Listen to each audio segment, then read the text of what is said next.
you get to God? And then he turned to me and he asked me again, how do you get to God? And I just sort of sat back, and he winked at me, and he said, love all, serve all. Human beings and their thoughts created the mess that we're in today. We have all been reincarnated into this glorious age where an avatar walks among us. Don't think of Sai Baba as this marvelous, marvelous incarnation that's down in Puttaparthi. He is here. He is in every one of you. Just know that he is with you, because he is absolutely there, just waiting for you. He does not interfere with your free will. He will not do that. It is his own law. But he is there for you when you reach out for him. And it's all a matter of your thoughts. You talk about ceilings on desires. I will give you a ceiling that you must be aware of. And that is your thoughts. The most powerful thing that you can do in this dimension is think. Every single thought is pure energy. That energy, like the laws of physics, that energy does not die. It collects on something that Sai Baba has given us the name of the astral plane. I remember one time leaving the road, terribly intoxicated, about 5 o'clock in the morning in a Porsche Targa doing about 90 miles an hour in California down a canyon. This car flew off into the air about a 300 or 400 foot drop. And I had actually fallen asleep while driving home, a little inebriated. And Sai Baba suddenly appeared next to me in the car, put his arm around me, and I just noticed him as the car started to spin in midair. It went over probably about 10 times. There was nothing left of the car. There was no. Yet I got up and out. I mean, the pressure of this arm around me, I guess, protected me completely. And I got up and walked out of this car without even a bruise, much less a scratch. I got on a plane immediately and went to India to thank him. And of course, he ignored me the whole time I was there. Welcome to Sojourns, and to this vintage recording of Isaac Tigret talking about how holy man Sai Baba came to his life and changed him forever. This is not a Sojourns recording, but is shown with Isaac Tigret's permission and with gratitude to all who brought this about. This talk took place in Pennsylvania in approximately March of 2002. Sai Ram, it's nice to see you all.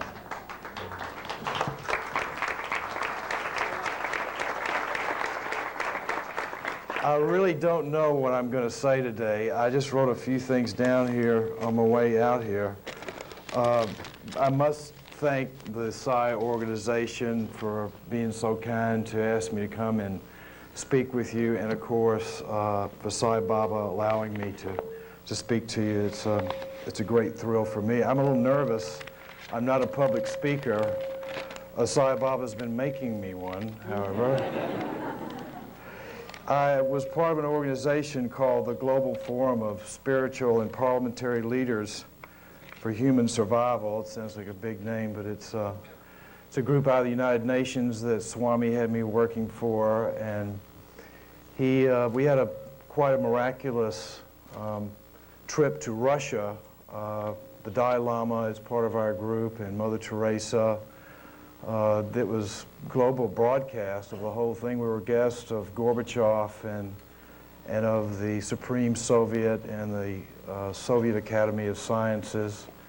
It was opened by De Cuellar of the United Nations, and it was filled with all kinds of fabulous speakers. Before I went, I asked Swami's permission, of course, and he said, yes, you go. He said, you will speak there. Well, I didn't know what that meant, because I wasn't on the program at all. All these other much more qualified people were speaking there. It was a fabulous conference. It went on for about a week. There were 2,000 delegates from around the world. These are all the spiritual leaders from around the world. All of the parliamentarians from around the world. Senator Albert Gore spoke there. The Prime Minister of Norway, all kinds of wonderful, wonderful speakers. And Sai Baba, in fact, told me, he said, now I don't want you running around doing what you usually do, trying to organize everybody. He said, I want you to stay in your room and be ready to speak. Well, the only way I could interpret this is that I would probably meet someone there at the conference. And this is very important because I think this is the way Sai wants us to speak to everyone, to wait and look and be available to let him speak through you to someone. So I went to my room and I was just sort of meditated, and I didn't go out and scurry about like I usually do. The conference went on for a week. It was dynamic, some of the greatest speakers in the world. And at the closing ceremonies, the head of the organization came up to me and said, we want you to speak, Isaac. So I was terrified, sort of like I am now. And I'd like now, except for a few little notes, I just stood up in front of this massive group with a global audience. It was being transmitted by satellite, and asked Swami to speak through me. And he gave a miraculous speech all about love.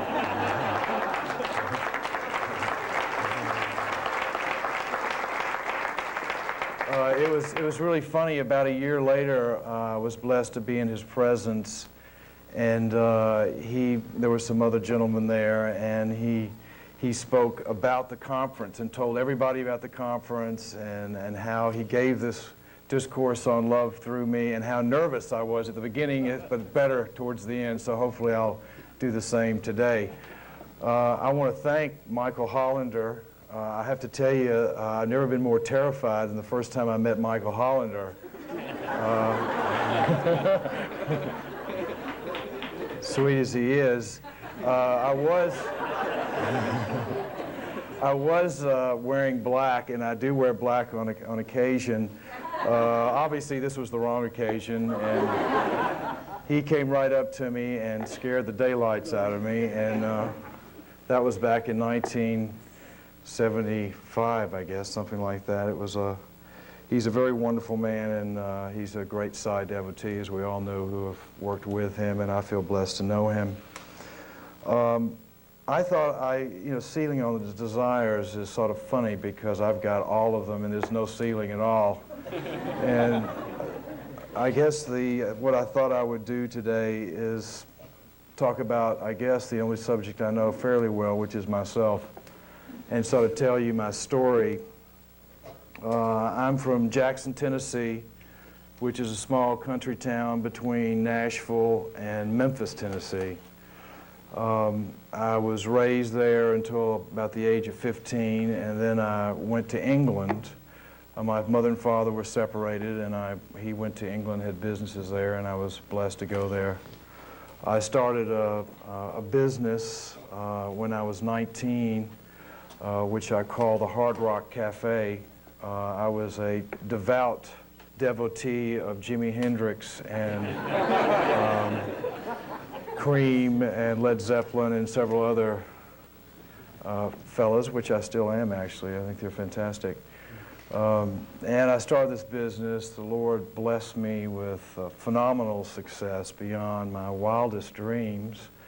In fact, there are many people who, and later as I became a Sai devotee, I worried constantly. I wasn't very popular in groups such as this, mainly because people felt like that, that's a bunch of rock and roll and drugs and crazy stuff, and it was.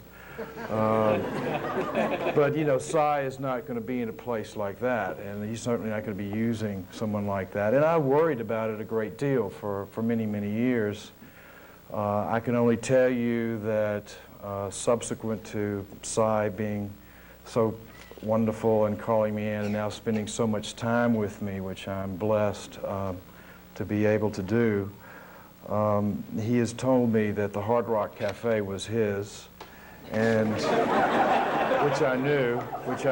You may know that there's a picture of Sai Baba in every Hard Rock Cafe, and it's very interesting. He said that it was an oasis of light in a sea of darkness. And I feel that that is really what all of us are and should be in this Kali Yuga, a beacon for him. It was a fabulous time for me. I eventually was blessed to buy the rights to a book. I've been receiving metaphysical sort of visitations since I was about 13 years old, and I got one of these visitations which said, "Buy The Secret Life of Plants." I didn't know what this was. I was about 23 years old.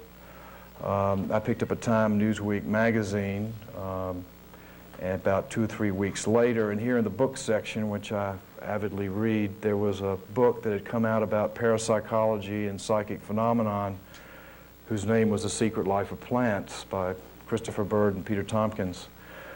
This was 1973, and I immediately called up the authors and said I would like to buy the theatrical rights to your book because it's a subject that's very near and dear to me. I had been receiving sort of psychic experiences from about 13 years old and was terrified at the beginning, didn't understand it. It was actually a preacher named Norman Vincent Peale out of New York City, who's a friend of my family's, who put me on the path originally and explained to my parents that I wasn't, and to me, wasn't insane, because I certainly felt like I probably was going insane at that time.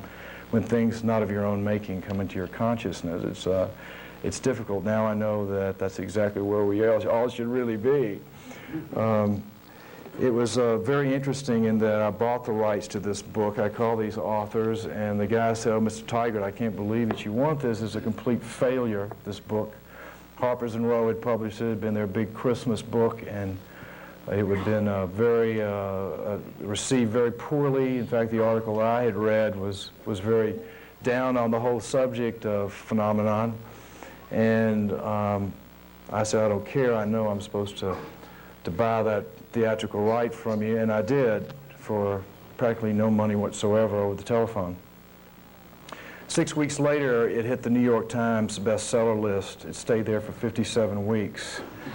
And the next thing I knew, I was one of the most popular guys in Hollywood for a very short period of time. And it was really quite fantastic. It took me to California, and Warner Brothers I made a distribution deal with, and was blessed to then go out with Stevie Wonder became my partner in the production of it. He's a very spiritual gentleman, and was very blessed. He did the soundtrack to the film, which is an album, relatively unknown album that he did called The Secret Life of Plants. And we went on a journey around the world for about 8 or 9 months as we were writing the screenplay to research all the phenomenon on the planet, which this book had been written about. We went to places like the Casey Institute in Virginia Beach. We went to the University of California in Southern California, where they had a parapsychology department. Johns Hopkins, Duke. I remember going down to Mexico. They had a gentleman there. He actually was an indigent street gentleman who could take Polaroid film and put it up on his forehead and make any type of photograph appear. If you wanted a picture of the New York City skyline with JFK silhouetted over the top, he would do it for you. In fact, he would do it primarily for alcohol, and I remember distinctly that later on during the day, the buildings would start to slam a little bit. Things like that. It was pretty exciting. But this journey eventually took me to the mothership of phenomenon, our beloved India, the most fantastic land on this planet. I mean, it is rich with everything to do with spiritualism. It is a people who have kept the spiritual train running. It is wondrous that this fabulous land, which many of us have been blessed to go to, is still there in the midst of this Kali Yuga to protect and proclaim that God is everything and everywhere. And it was on this trip that I was, in fact, in a hotel in a place called Aurangabad, which is in the north. And something started coming into my consciousness that said, I've been waiting for you, you've come. And I'm looking around this hotel lobby, I happen to be in a hotel lobby there, and there was no one there except people scurrying about. I heard this voice again. I realized that it was my inner voice speaking to me quite loudly, and I looked up and there was a photograph of Sri Satya Sai Baba. I asked someone who this was. He had not even been on my list of masters to visit in India, of course. And they told me that this was their national treasure. I knew that that was the master that I had been searching for many, many years, or suspected it, and got on a plane, went down to Whitefield, actually. It was a Sunday. There were probably the usual 1,000 or so people there, and I sat at the back on the wall. In fact, I didn't sit, I stood, dressed in black, of course, and Sai Baba came out and he parted the crowd and walked right up to the wall where I was standing, and I had seen him move his hand for a few people, and they had put their hands out, so I thought that's what I was supposed to do, and he made vibhuti for me, and that began my association with Satya Sai Baba. That was 1973. In fact, he said to me at the time, he said, "Eat it, very good." So I did, and I didn't speak to him again from 1973, although I went there every year. I would spend a couple of weeks, sometimes a month, sometimes longer. Between 1973 and 1989. In fact, it's sort of interesting. I became sort of the ashram joke, you know, to a degree. It's so funny, you go there, and those of you who've been there know that everyone is totally preoccupied with getting an interview. Their egos, I mean, as they say, it's like doing your dirty laundry being at Pruta Party, and it certainly is. People are certainly regurgitating all ceilings on desires, if there are such a thing there. And it was quite phenomenal. Whenever someone was going through a traumatic state, in which it seems to be a regular thing there, they would wheel me out, because I was the guy that hadn't had an interview or a glance or a look or a word for 5 years, 8 years, 12 years, and eventually 15 years that I spent going there without a glance from Sri Satya Sai Baba. But I knew who he was, and that was all that was necessary. I still to this day am mystified why it's even necessary to talk to him, or why he really wants me to be there for him to talk to. It's totally unnecessary, because he is not what he appears to be at all. He is something much more dynamic than a little man with furry hair running around building hospitals and universities. And I mean that quite seriously. It's I'll never forget those years. It was so fantastic. I call it, and I guess it was, in fact, my dear friend Michael Hollander who kept saying, "Hang in there, Isaac, hang in there, hang in there." And it was always a great comfort to see him there, as I did many, many times over the years. I was really sort of in a state of shock when he did call me. I think the reason being is that I had a number of fabulous experiences over that 15-year period where he would, I guess he was forced to reassure me who he was. I had a very wild life, to say the least. I remember one time leaving the road terribly intoxicated about 5 o'clock in the morning in a Porsche Targa doing about 90 miles an hour in California down a canyon. This car flew off into the air about a 300 or 400 foot drop, and I had actually fallen asleep while driving home, a little inebriated. And Sai Baba suddenly appeared next to me in the car. This was 1975 maybe, or 76. Put his arm around me, and I just noticed him as the car started to spin in midair. It went over probably about 10 times. There was nothing left of the car. There was no windshield, there was no roll bar, there were no doors, there was no engine, there was nothing. It was totally and completely destroyed. Yet I got up and out. I mean, the pressure of this arm around me, I guess, protected me completely, and I got up and walked out of this car without even a bruise, much less a scratch. I got on a plane immediately and went to India to thank him.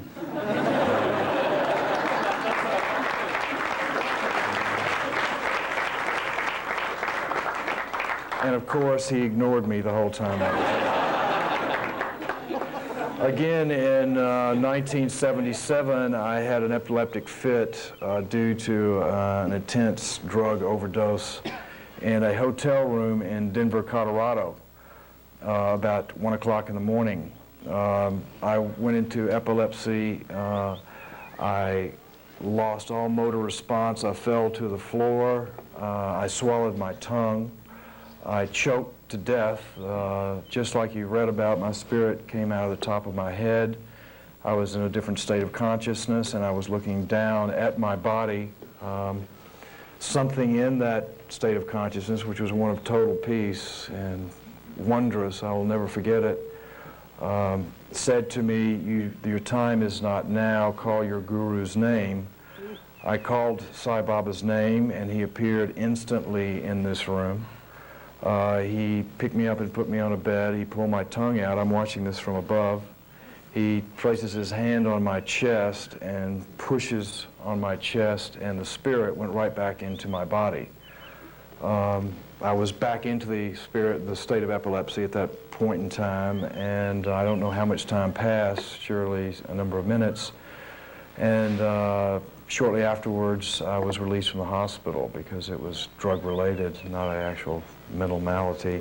I left for India the next day to thank Sai Baba, and he ignored me for several months on that occasion as well. I have to tell you that 15 years later, while we were working on the hospital, and he's so wonderful, timing, of course, is everything with him, it was quite wonderful that while we were, I've been blessed to be with him for a number of hours with a number of distinguished surgeons who had been gathered together at Whitefield in his home there to discuss the hospital.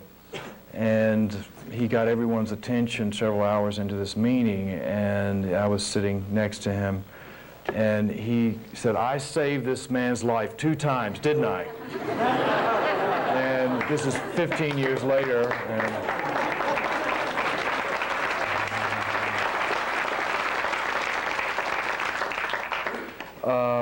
I must also add that I said yes, of course, and he leaned over and whispered in my ear, and many other times too.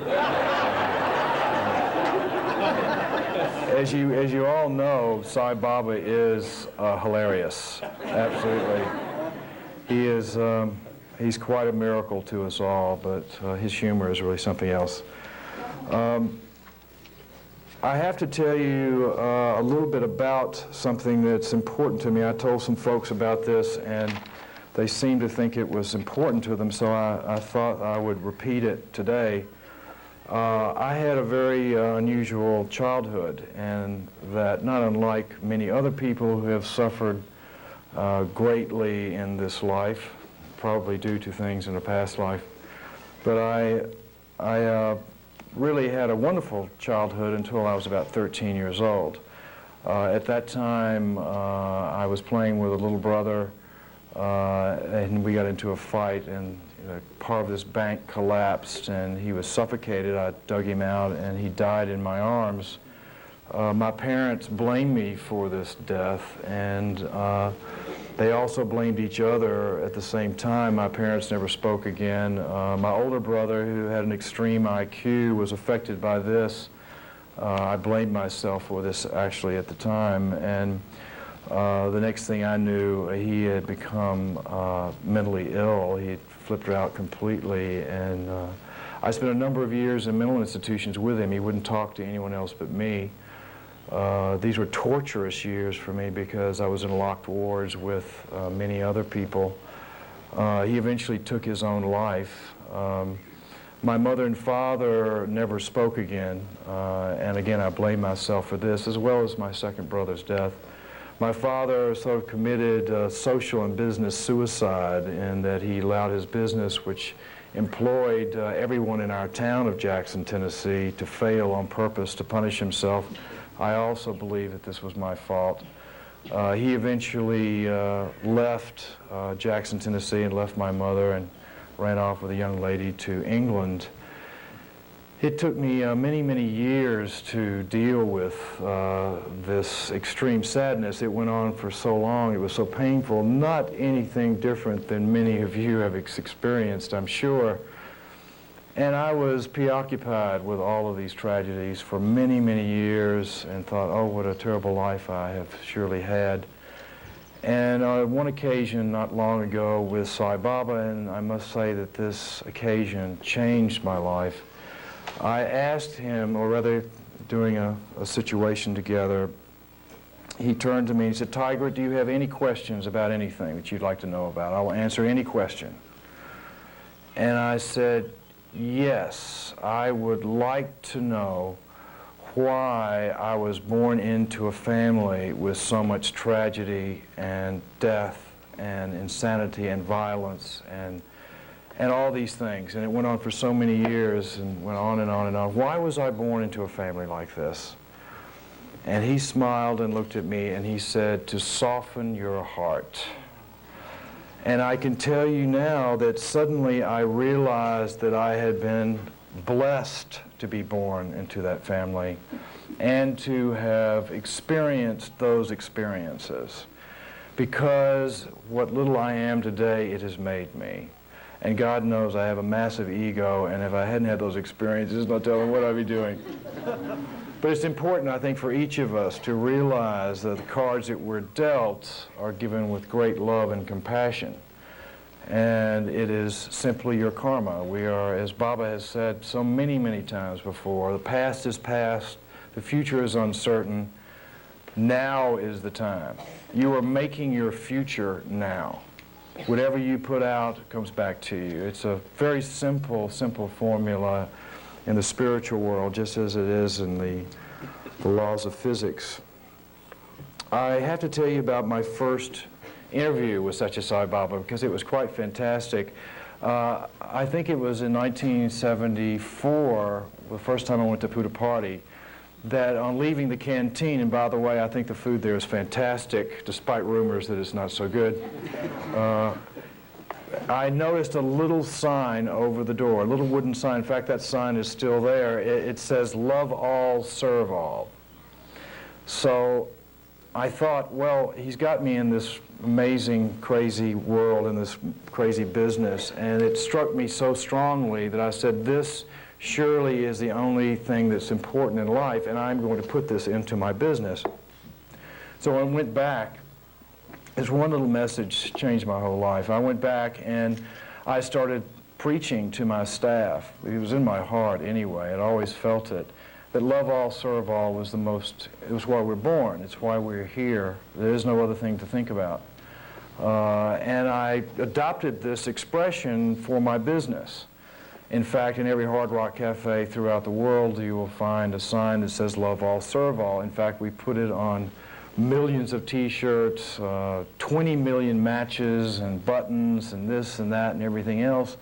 And I would give a speech about it to my staff once a month at some Hard Rock in the world. And this is how I ran my business. I knew that I had to bring in my spiritual life into my business, that it was the only way to really survive successfully in creating what he wants, because that's what he does want. He wants us all to be puppets for him, if we can say the word puppet. It's sort of hard to deal with for the egos a little bit, but that's really what it's all about. He wants us to be instruments.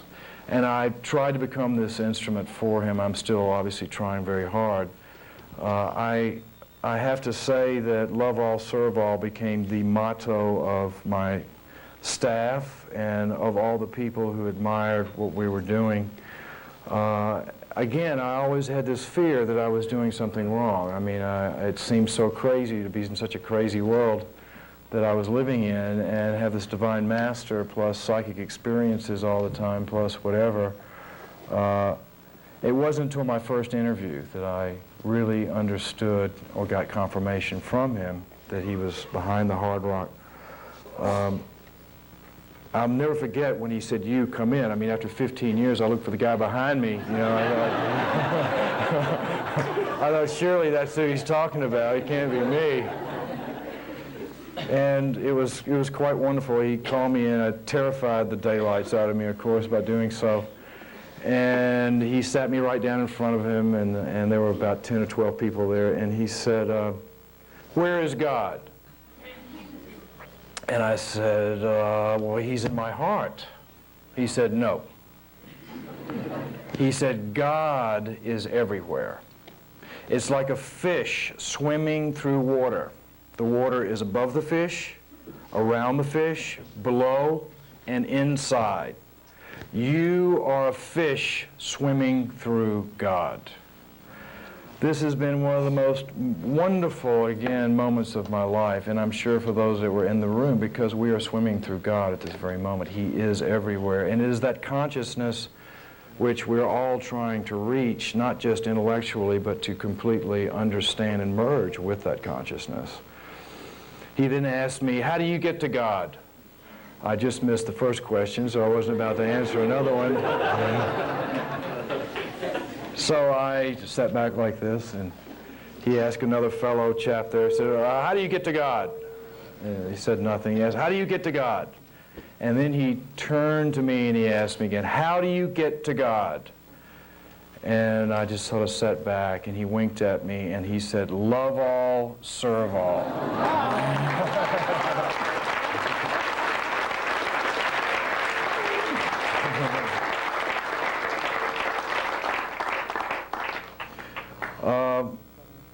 It really is what it's all about. There's no doubt about it. I really want to tell you also about the hospital a little bit.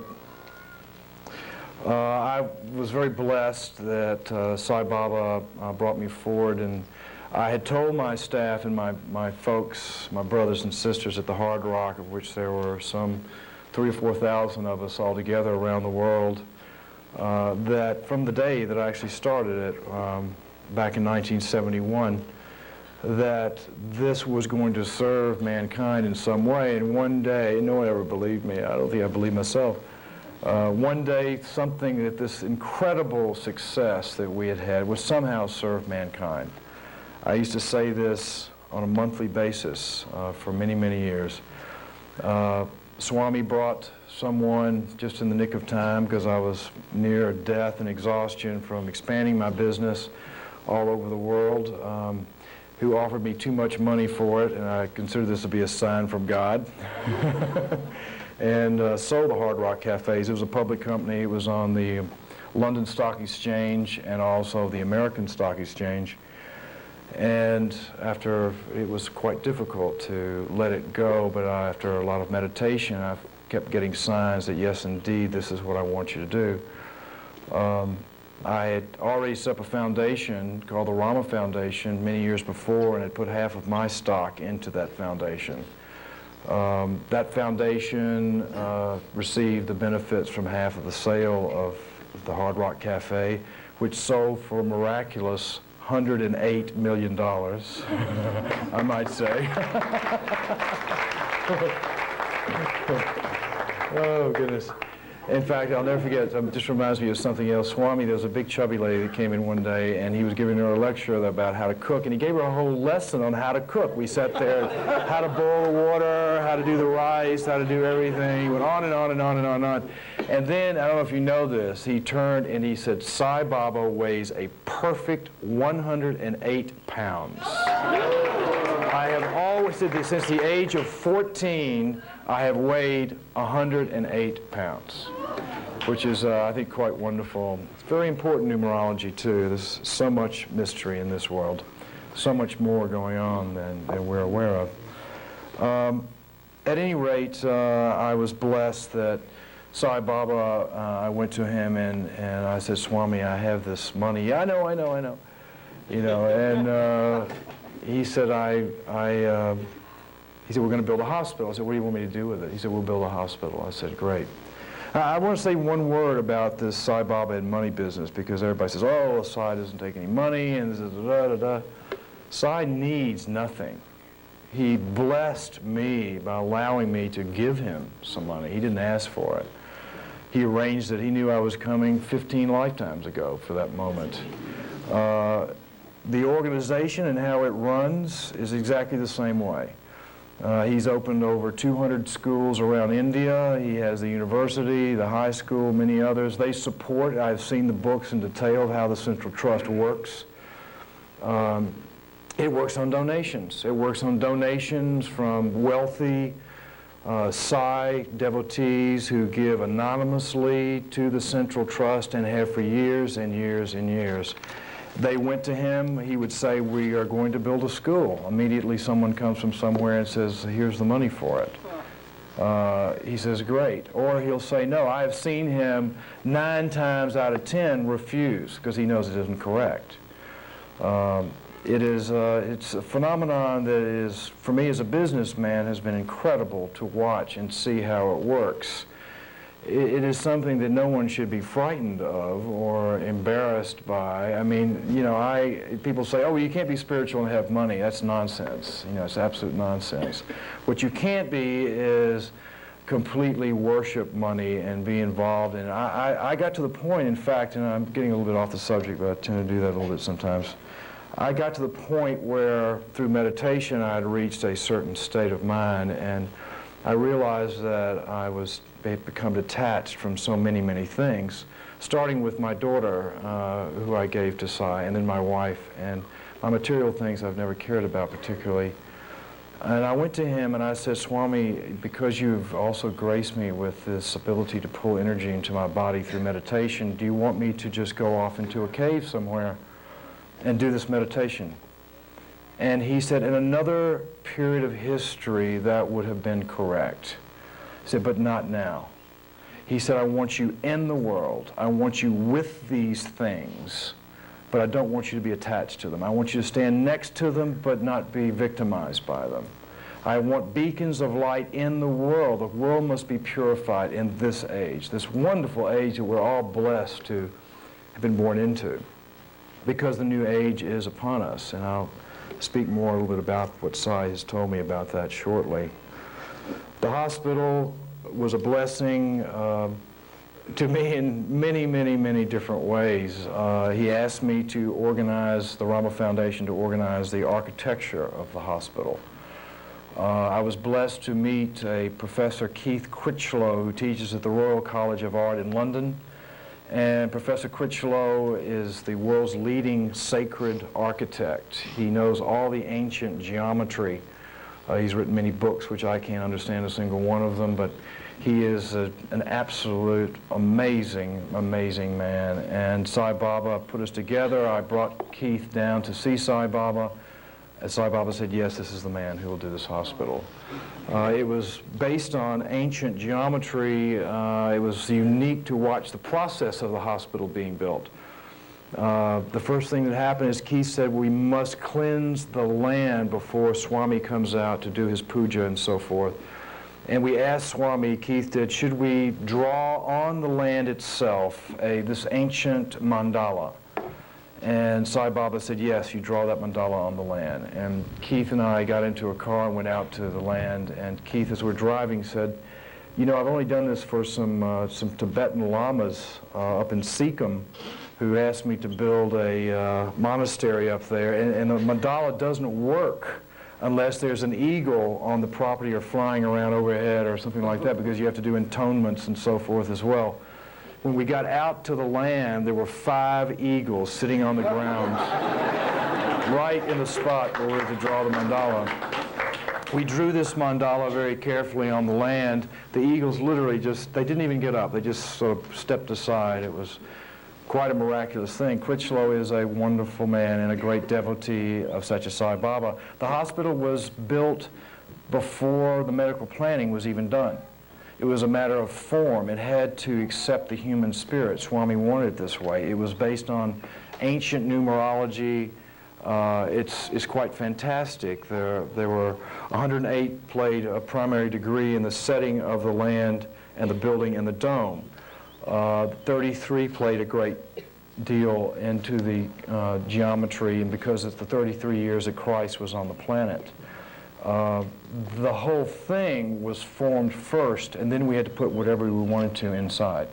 It's done in a totally different way. It is a sacred temple of healing, and now having been there so many, many times, it's quite miraculous. The feeling you get when you walk into the building is one of extreme divinity. Quite fantastic place. I was also blessed. Sai asked me to do the medical planning. We got Hospital Corporation of America, which is the leading hospital corporation in the world. They've built thousands of hospitals around the world. They did the medical planning for us.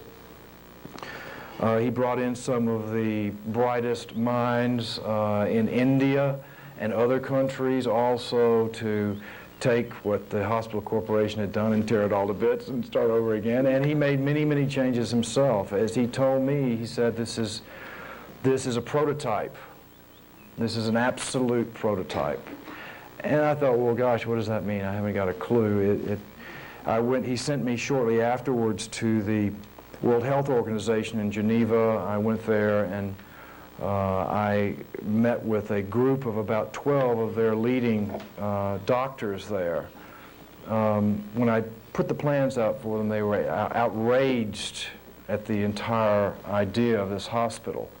They said it will never work. I said, how could you build a super specialty hospital when we can't even teach people in third world countries proper hygiene or how to get inoculations or whatever? They tore me into little pieces, which is pretty hard to do. And I sat there calmly listening to them, knowing that they were absolutely correct about what they were saying, except that this was Sri Satya Sai Baba's hospital. There was a Dr. Singh who was late to the meeting of these 10 gentlemen. One was from Japan, one was from Ghana, one was from here. And then Dr. Singh came just as they were taking the last bit of skin off of my body. And Dr. Singh just took one look and said, oh, this Indian gentleman said, oh, Sai Baba is doing this? If anyone can make it happen, it'll be Sai Baba. In fact, it is incredible because Sai Baba does not give you faith. I'm sure we have all been through this many, many times before. It is earned. It is something that's part of the whole destruction of the ego process. Our ego wants to deny the existence of God, period. But I was amazed, even with my own doubts, to now watch and see exactly how he has performed the hospital. I say performed because it has been a performance and a half. It has been a start-stop process. First of all, there is no other specialty hospital in the world, in the third world situation, free. In fact, there's none free, period, that I know of. As you know, the hospital is on a 100-acre site. It's about 40 buildings there. It's not only the hospital, it's all of the backup buildings. A whole village has been built in the process of being completed now, which will house 3,500 staff and their families for that hospital. It will be bigger than the ashram population.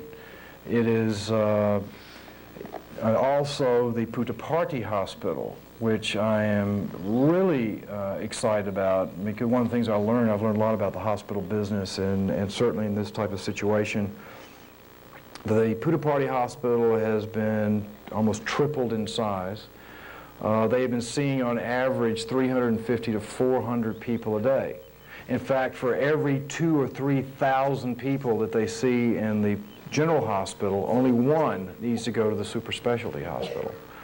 The super specialty hospital is a hospital where they do heart transplants eventually. Right now they're doing open heart surgery, and when I was there 2 months ago, they had just completed their 175th open heart surgery in devastating conditions there. And the amazing thing is that all the laws of statistics said that someone should have died of infection. Someone should have died, period, but many should have died of infection because it's still a construction site. There's still dirt and dust and so forth.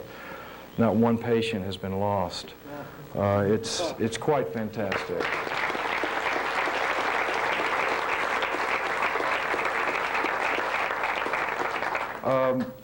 The hospital is in a It's in 4 stages. On his birthday this year, they're going to open up the next wing of the hospital. Right at the moment, the heart wing, and he wanted to start with the heart, which is apropos of our Lord.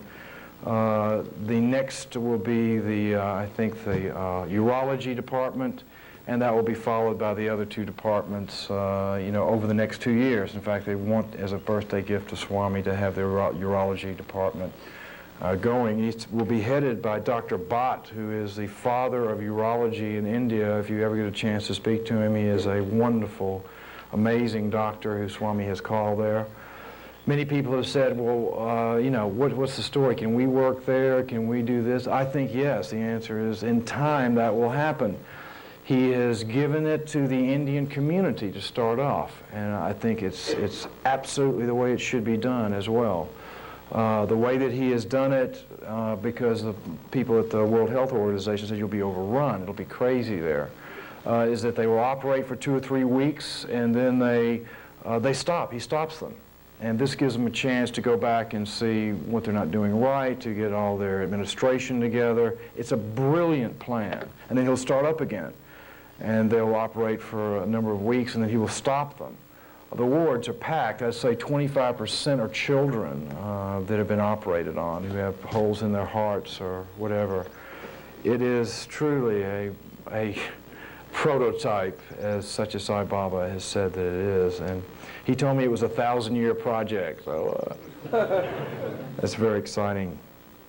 It is a wonderful thing, and I'm sure in time those who are qualified, and I'm sure there are some among us here who are doctors, will be given an opportunity. I know that he's just taken a gentleman from Chicago, is going to now be head of the blood bank, and an Italian gentleman has been chosen to help as the anesthesiologist there, so it's only a matter of time and karma, I'm sure, when all of us can play a role there. And when I say play a role, I think one of the great experiences I had with Michael Hollander is the year of 1976, it must have been, when we built the stupa that was there, and there were about 40 of us there with the concrete. I mean, it's really the energy that's the most important thing that you do, not, the importance in our minds. And that brings me to a subject that I am, you'll find very curious. Sai Baba told me to move to California. He said, you study with Phyllis Crystal. I knew Mrs. Crystal. I knew that she had written several fabulous books. I knew that she was a great yogini and had been developing various spiritual techniques of meditation. I questioned Sai on this. He said, you go work with Mrs. Crystal. I have no great talent other than these messages that I receive on occasion and insights. So I thought, well, I'll be doing something. I'll help her with her books, or I'll make a tape, or something like that will happen. As it turned out, Sai Baba had us in meditation together, and we go into sort of a trance state for 4 or 5 hours every day. It has been the most miraculous 4 years of my life, because Sai Baba has shown me really who he is. And I asked him before I came here on this last visit, I said, should I talk about this? And he said, yes, you talk. He said, not many will understand, but you talk. So I am going to talk about it, and I don't know how the Sai Society will feel about it, but I have been given my marching orders. Sai Baba is not that little furry-haired creature that we all adore and love. That is a delusion. He has said that many, many times before. To be preoccupied with that form, you're deluding yourself. To know him in his true form is to know him as everything, everywhere, everyone. One of the things I practiced for many, many years in my life, in my business, and it has been, the payoff is fantastic, is I don't see personalities, I see God in every face. And I practice that, just like you practice meditation, you practice any of the spiritual exercises that can be given to you. It is essential that you get out of the ego conscious state. It is important for you to realize who you really are. You are not the mind, you are not the body, you're all divine beings.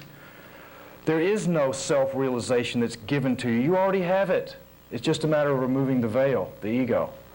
It is there for the taking. It is available to you. I say this with conviction because over the last several years, Sai Baba has had me, he's shown me the other dimensions on a daily basis. He has taken me into every level and plane, I assume, that one can go into. I'm sure there's a few more he's going to show me too. It may sound bizarre and strange to you, but you must become aware of the other dynamics that are happening, what Sai is really doing. And it's all a matter of your thoughts. You talk about ceilings on desires. I will give you a ceiling that you must be aware of.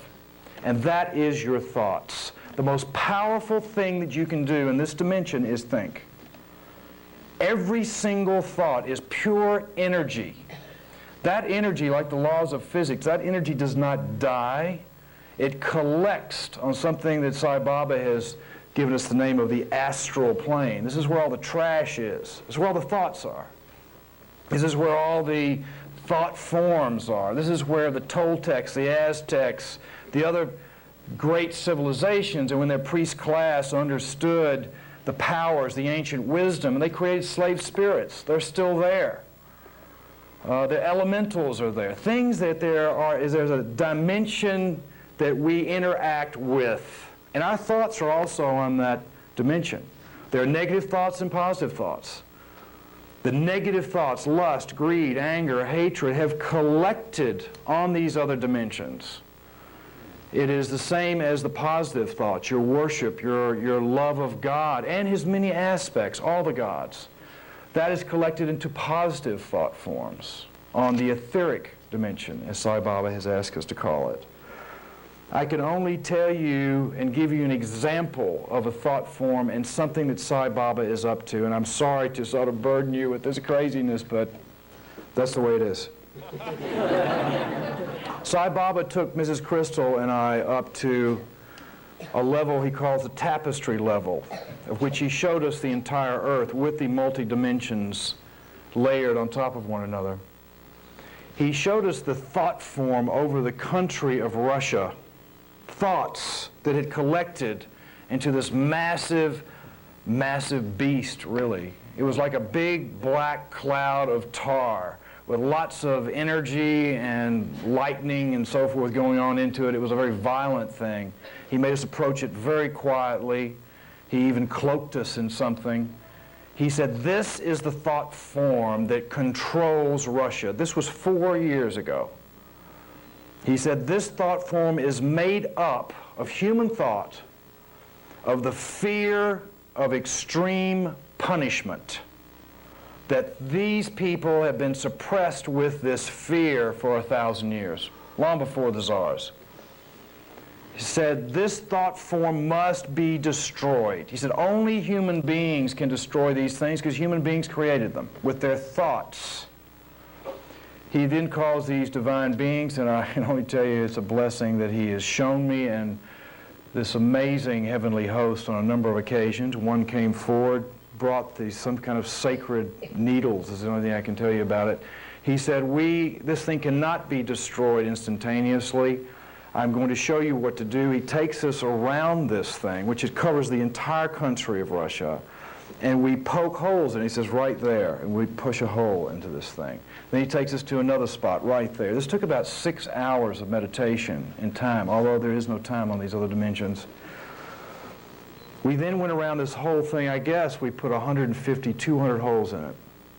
Sai Baba said, now the energy will leak out of this thought form.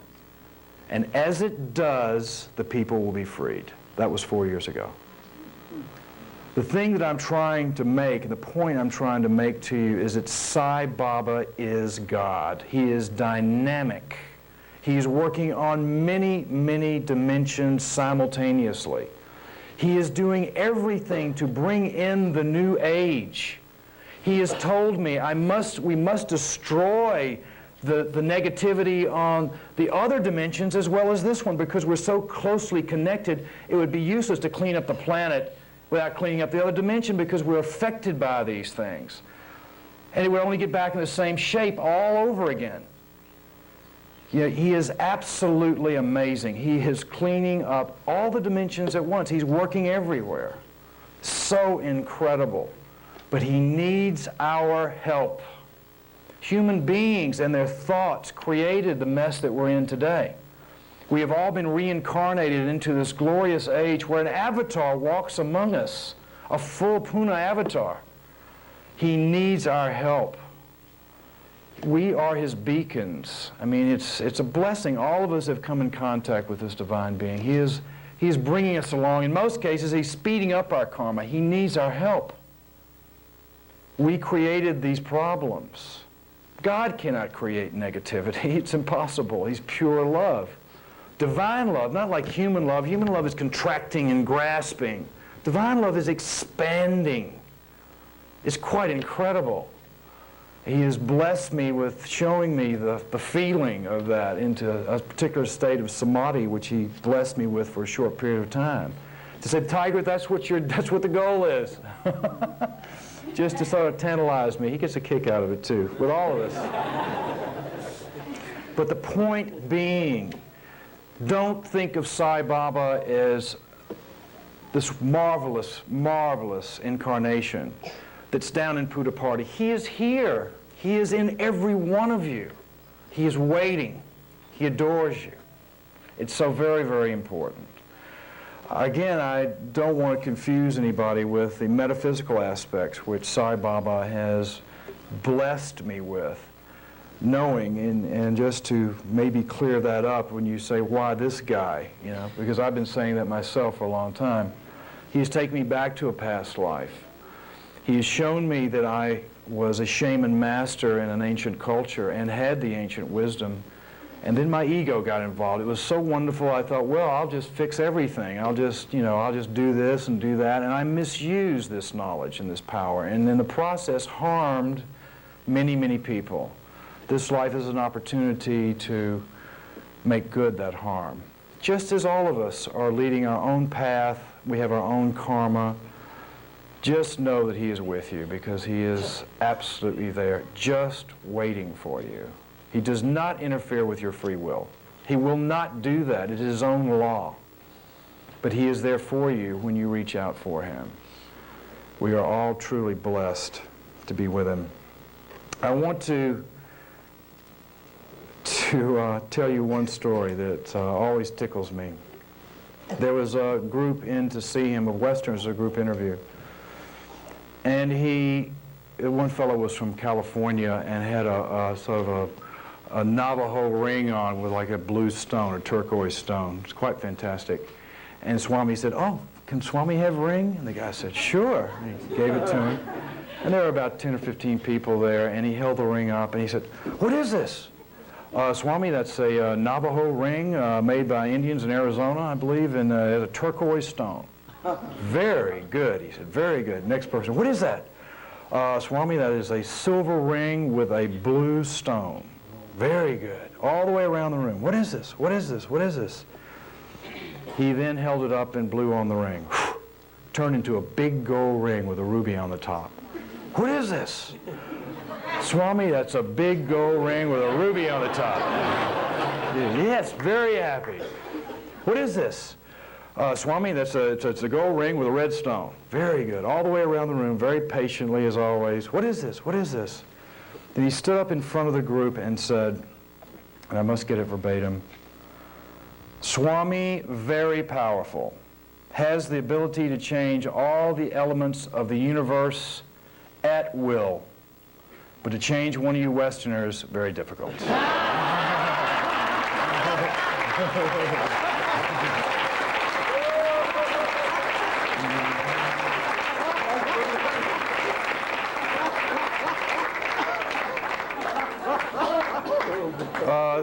Now I'm going to do something I really hate.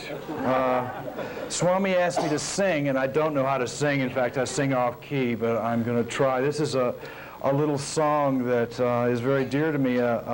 One of my roommates sang it to me in Puttaparthi in 1974, and it's been going in my head ever since. And so I'll try. Forgive me, I don't know how to sing. Oh, make me like you. Please make me like you. You are a servant. Make me one too. Oh Lord, I am willing. Please do what you must do. to make me like you, Lord. Make me like you. Sai Ram.